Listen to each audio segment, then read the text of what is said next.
Mabuhay! Welcome back mga katropa! Nandito tayo ngayon sa Amari Aesthetics by Glutanars Cabanatuan. Pagliko lang ng Nueva Ecija Doctors Hospital, tapat ng Our Lady of Fatima University. Sa baba, makikita ninyo ang glitter nails at dito naman sa taas, aakyat tayo para magpa-facial treatment. Let's go! Grabe, ang ganda ng clinic. Very clean and relaxing. Sobrang welcoming ng mga staff. At syempre, ang may-ari mismo, si Ma'am Princess Mary de la Cruz, ang CEO and owner ng Amari Aesthetics by Glutanars. Thank you Ma'am Princess. Ang model natin for today ay ang pamangkin ko at katropa from Abawag Clan.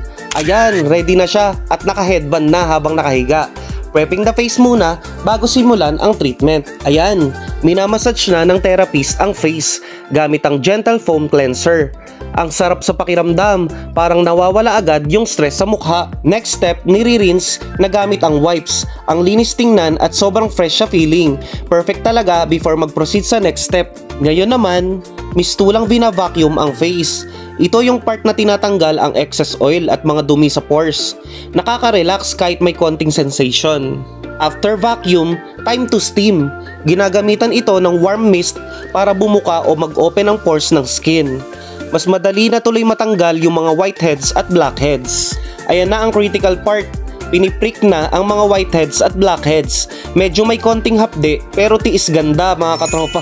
Worth it to. Tiis ganda, tiis pogi pala. Hindi na nga masyadong ginalaw ng therapist yung bandang pisngi at saka sa baba kasi medyo makinis. Baby skin pa nga pala si bro kasi 17 years old pa lang siya. Kaya hindi na masyado ginalaw yung pisngi tsaka yung mga makikinis na part. Bali ang problematic area sa kanya yung noo tsaka yung ilong. Kaya dyan marami nakuha. Ganito nga pala karami ang nakuha dun sa ilong niya tsaka sa noo. Ito na ang next step, galvanic facial treatment. Ginagamitan ito ng special machine na may mild static frequency para mas ma-absorb ng skin ang nutrients ng products.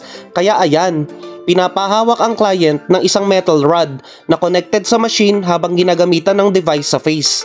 Nakakatulong ito para maging mas firm, smooth at glowing ang skin. Tapos na ang facial treatment. Grabe mga katropa, ang ganda ng resulta. Fresh, glowing at healthy looking skin. Maraming salamat Amari Aesthetics by Glutanars Cabanatuan. At syempre, kay Ma'am Princess Mary de la Cruz. Don't forget to like and follow their official Facebook page para updated kayo sa mga promos at treatments nila. This is JR De La Peña and thank you for watching Kuya JR TV. Kita-kits ulit sa mga susunod na vlog.